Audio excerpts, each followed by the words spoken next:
Phone? আপনার কাছে এত দামি ফোন কিভাবে আসলো? ওই যে কাম করি না বাসায়, ওই বাসা থেকে ওই বাসা থেকে চুরি করছি। এই মা, ওই যে মানে যে ভাষায় কাজ করে অনেক বড় লোক বিদেশে থাকে তো গিফট করছে আর কি। স্যার বুঝা গেছি তো স্যার, গিফট পাইছি। কোথায় রাখা হারা ভাই সাহেব, তাহলে বিয়ার দিন তারিখ কবে? আমাদের রিকোয়ারমেন্ট, আমাদের চাহিদা অনুযায়ী ছেলে যেহেতু আমরা পেয়ে গেছি, সেক্ষেত্রে আমরা আসলে দেরিটা করতে চাই। আজকে তো রোববার, সোম মঙ্গল, সামনে শুক্রবারে আমরা কাজী অফিসে বিয়েটা সেরে ফেলছি। কোনো সমস্যা? জি না, কোনো সমস্যা না, আমরা রাজি। জি ঠিক আছে, তাহলে আগামী শুক্রবার মানে হচ্ছে 2 তারিখ, 2 তারিখে তাহলে আমরা কাজী অফিসে বিয়েটা সেরে ফেলব। ঠিক আছে?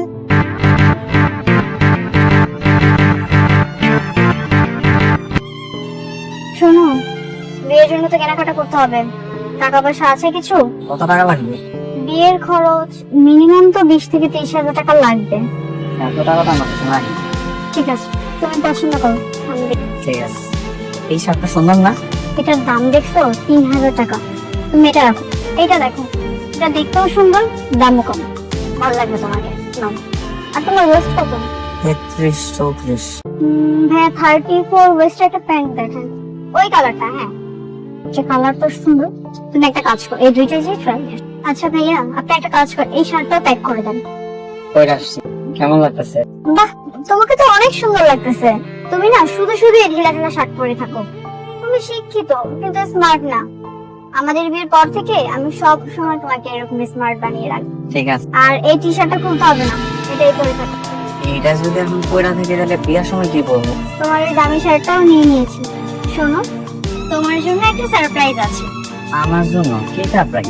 বিয়ের পর তো তোমার চাকরি হয়ে যাবে। আমার চাকরি হয়ে যাব, কিন্তু কেমনে? মানে কই থেকে কেটে দিব? সেই সবটা বাবা জানে। তাইলে তো খুব ভালো হয়, কিন্তু আমি তোমার একটা কথা চাই। বলো। এই ধরো, তুমি যদি হঠাৎ করে শোনো যে আমি অনেক বেশি বড় লোক হয়ে গেছি, তুমি কি আমারে ছাইরা চলে যাবা? আমি যদি হুট করে গরিব হয়ে যাই, তখন কি তুমি আমাকে ছেড়ে চলে যাবে? এটা কোনো কথা জিগেলা? এমন কিছু কখনো হইব না। আমারও সে একই কথা, প্রশ্নই আসে না। আমি কেন তোমাকে ছেড়ে চলে যাব?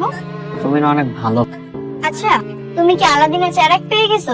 বলতেছো হুট করে বড়লোক হয়ে যাবা? না, ওই মনে করো বড় লোক হওয়ার স্বপ্ন তো সবাই দেখে, আমিও দেখি। একদিন অনেক বড় লোক হয়ে যাবো, তারপর তোমার এনে অনেক অনেক ঘুরে বেড়াবো। আমাজান বলেন আলহামদুলিল্লাহ কবুল। আলহামদুলিল্লাহ কবুল। আমাজান আপনি বলেন আলহামদুলিল্লাহ কবুল। কবুল। ভাইজান, মামাজি, আজকে এই খুশির দিনে আমি তোমারে কিছু দিতে চাই। দিবেন না কি ভাই? দিয়ে দেন না, তাহলে তাড়াতাড়ি দিয়ে দেন। বাবাজি, আজকে থেকে এই পুরো বাড়ির তুমি হইতেছো কেয়ারটেকার। ভাইজান, এইসব আপনি কি কইতেছেন? না, আপনি হইতেছেন গিয়া এই বাড়ির মালিকা। আপনি আপনার নিজের মাইয়ার জামাই সামান্য একটা কেয়ারটেকারের চাকরি দিলে না, এটা ভালো চাকরি তো দিতে পারতেন। ভাইজান, একটা সত্যি কথা বলি। কি বলেন? আমি আসলে এই পুরো বাড়ির মালিক না, তিনি মালিক, তিনি বিদেশে থাকেন, আমি এই বাড়ির কেয়ারটেকার। কি বলতেছেন? আমি একটা জিনিস কিছুতে বুঝতে পারছি না। আমি দীর্ঘদিন ধরে আপনাকে দেখেছি, আপনি একটু চোখের সমস্যা, মানে চেহারা যাকে বলে। আমি এবারে কেয়ারটেকার দেখে শোনার পরে হঠাৎ করে আপনার চোখ কেমন করে সোজা হয়ে গেল? চোখের কথা বাদ দিন, সত্যি কথা বলেন তো, আপনি কি সত্যি কেয়ারটেকার? এই বাড়ি গাড়ি কিছুই আপনাদের না? না।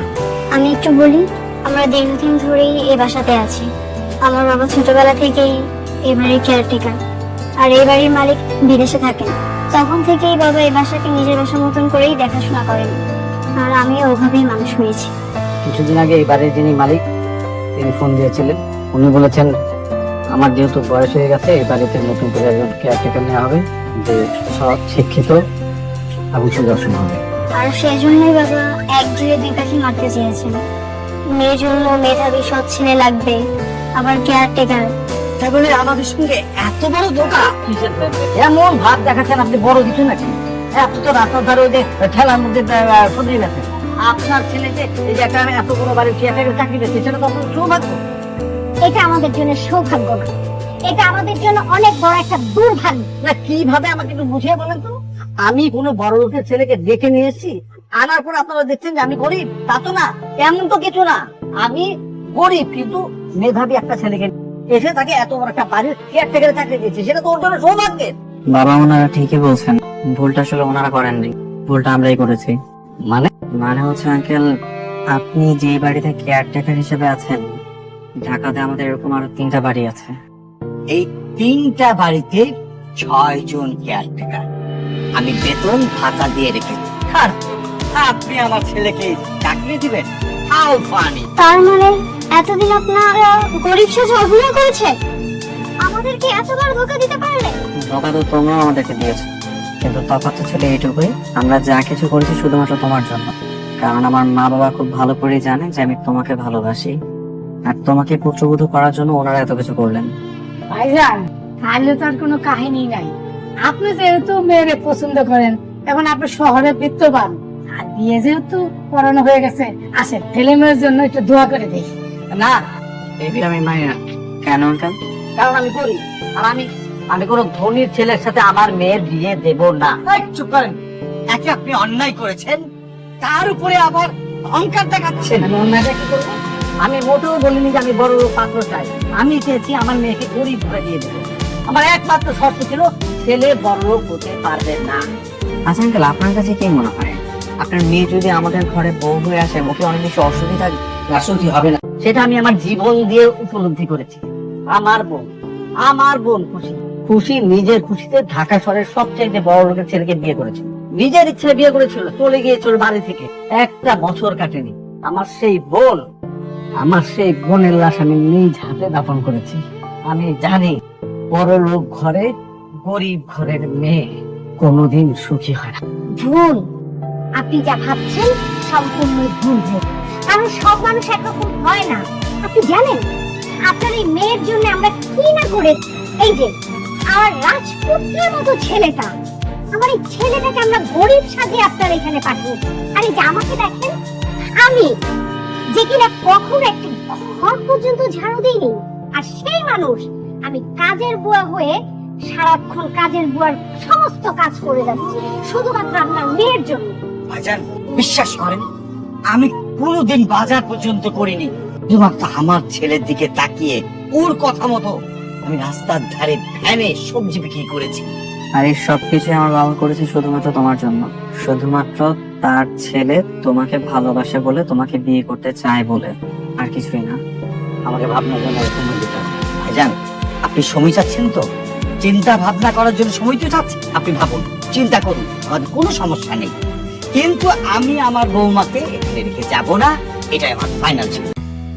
দেখলা, অবশেষে তোমার বাবা তোমার জন্য এই বড়লোক জামাই কিন্তু মেনে নিল। সেদিন তাহলে আমার বন্ধুরা ঠিকই বলছিল, ডাল মে কুছ কালা হ্যায়।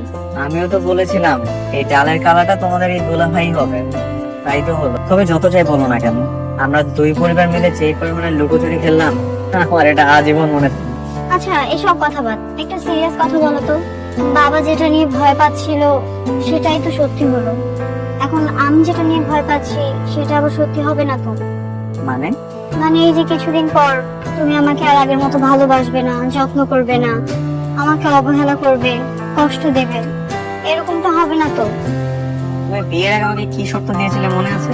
তুমি আমাকে বলেছিলে যে একটা দিন মজুর যদি একটা হীরের টুকরো পাই, সেটাকে যেরকম ভাবে যত্নে রাখবে, আগলে রাখবে, মূল্যায়ন করবে, আমি যেন তোমাকে একই রকম ভাবে মূল্যায়ন করি। আমি যতই বড় লোক হই না কেন, কিংবা যাই হই না কেন, আমি কিন্তু তোমার কাছে দিন মজুরটা হয়ে থাকবো, আর ওই হীরের টুকরার মধ্যে তোমাকে আগলে রাখবো। প্রমিস।